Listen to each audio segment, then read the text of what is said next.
Hi, welcome to the other chapter of Camtasia. In this chapter, we will learn how you can lock the timeline in Camtasia.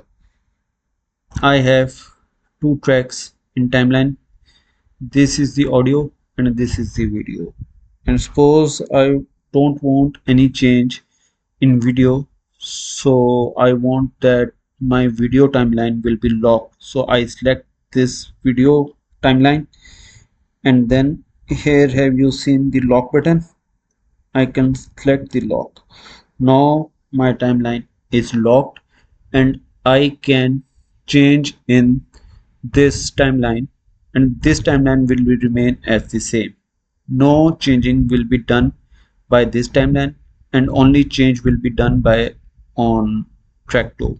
Track 1 is locked. And how to unlock this track?